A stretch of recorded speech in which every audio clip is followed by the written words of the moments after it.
Siyempre, dapat resident, no? Nakatira. Pwede naman yung hindi nakatira. Ang problema lang, pag hindi resident, yung duties and responsibilities hindi nagagampan.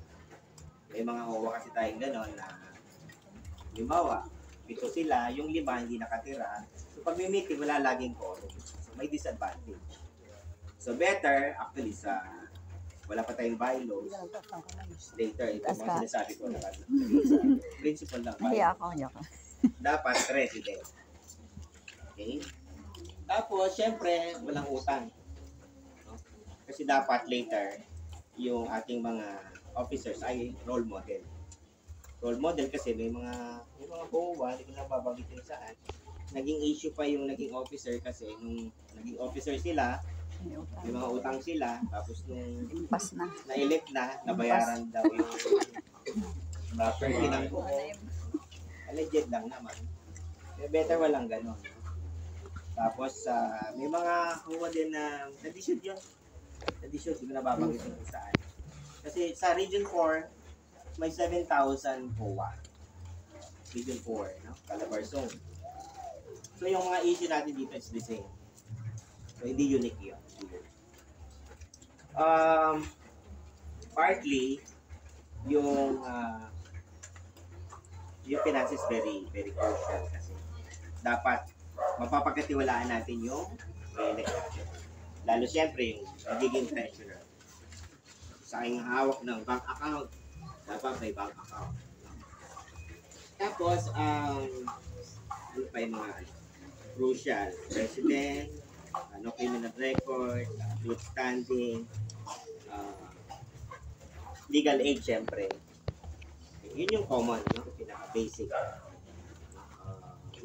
May nakalimutan pa ako, sir. Okay na yung mga task. So, kanina, sabi natin, gusto natin na makabuo tayo ng at least interim. Ang interim, pinapayagan niya ng OWA, ng DSUD, na may term na 6 months. Maximum. But the purpose is to register the articles of incorporation para magkaroon ng legal personality yung association. By the bit of restriction na napinirmahan ng inyong mga homeowners, no, sabi doon, the developer is authorized to organize OWA. At the same time, lahat kayo, especially yung homeowner na kumuha ng bahay, ay automatic OWA members. Okay? So, OWA members, si homeowner na nag-loan sa pag-ibig at yung guarantor o yung asawa. No? Legal na asawa, dapat merong marriage certificate. Okay? So, sila lang yung may right. Kaya yung mga nanay, maraming nanay dito, taas ang mga nanay, mga dakilang nanay. Tatlo lang. Konti lang. So, yung mga nanay naman, they can be empowered by the authorization, no? Ng inyong anak. Ngayon, pwede ba maging officer yung mga nirepresent? Parang walang ganun sa walang ganun sa, pwede bumoto. Pero dapat principal, homeowner. Pwede bumoto, pwede umatin ng assembly. Pero sinasabi din doon sa standard bylaws ni DSUD, ang pwede lang maging member ng OWA ay yung good standing. And they have the privilege to attend meeting, to ask financial report ng OWA, to be elected, no? But dapat updated na in good standing. Okay? So, yun po yung mga rules. Bakit? Kasi association nyo ito. So, meron bang dun sa mga gustong mag-officer, huwag na mahiya. Pwede kayo magpakilala. I-elect natin dito. Interim. No? Walang utang, ha? Okay. So, yung tapos, ipakilala yung credential nyo. Yung credential nyo. Okay? Sino gustong magpakilala?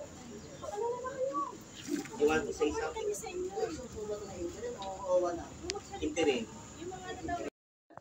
Na yung gusto pong mag-volunteer sa ELICOM, maliban po sa mga taong nandito ngayon na magvo-volunteer, po pwede po kayong sumama sa creation ng ELICOM.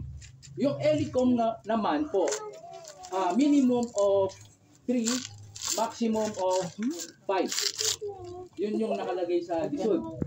So, pipili lang po tayo ng ganong numbers. 3, 5, pwede siguro hanggang 7. Ano po ang responsibilidad ng ELICOM? Ang ELICOM po, parang ito po yung para po siyang COMELEC. Siya po yung magseset ng rules ng election ninyo. Siya rin din maglalagay kung ano yung qualification and disqualification. But of course, yung ELICOM na yon, kinakailangan guided po sila ng rules ng DSUD na ito po yung mandato ng batas. Ito po, hindi po sila po pwedeng lumabas doon. Ibig sabihin, example po na hindi pwedeng lumabas, pag sinabi ng ELICOM na yung isang tao, kahit hindi taga rito, po pwedeng bumoto, labas po sa batas yun. Example lang po yun pinakuan ko lang.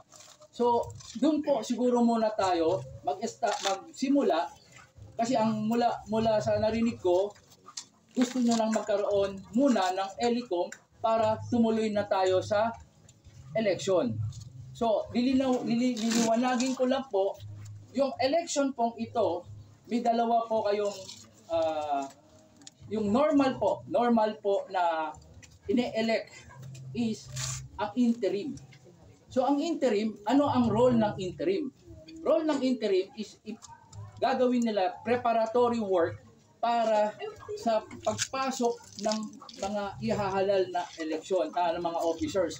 Preparatory work na sila yung magsaset ng house rules, sila magsaset ng mga guidelines, sila po yon.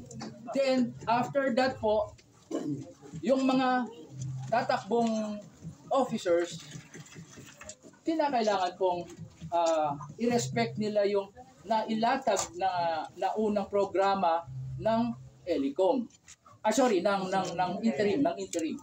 So, siguro, kung ano ang consensus po ninyo, kung i-create po ba natin ang ELICOM for purposes of electing the interim who will be in position for not more than 6 months, or we go directly to election per se. Ano ho ba ang gusto nyo? Kasi ganito po yun, no? Ay papaliwanag ko lang yung pinagkaiba ng interim at saka ng regular officers. Okay. Doon po sa interim, katulad ng sinabi ko kanina, sila po yung parang mauunang maglalatag. Then ipipines na lang po ng mga ihahalal. Halimbawa po, may mga programa, po pwede rin na naman yon. Sila din po ang magpaprocess po ng mga ilang dokumento papunta sa BIR para ma-register rin sa BIR yung association. Kasi eventually, kinakailangan pong mangolekta po ng association at kakailanganin din po ng resibo nun. So, kaya po dadaan din sa BIR. And of course, may mga reports na dapat isinasubmit sa DSUD. So, ganito po yon. Ano ho ba ang gusto nyo? Magkaroon ng ELICOM na for purposes of creating the interim, or directly HOA na. Nasa sa inyo po yun. Kaya nandito po si Albert para Natin i-discuss nyo. mag-ELICOM tayo. Sir, katulad ng tanong ko kanina. Kaya lang, wait, hindi tayo magkakawa. Kailangan natin ng legal personality. Kailangan natin mag-register. Yes, sir. Katulad ng tanong ko kanina, meron kami existing interim mga officers na. Kung ipupustro namin yan, pwede ba? Siguro yung updated sa kanila pwede. Di may utang dito. Ano utang?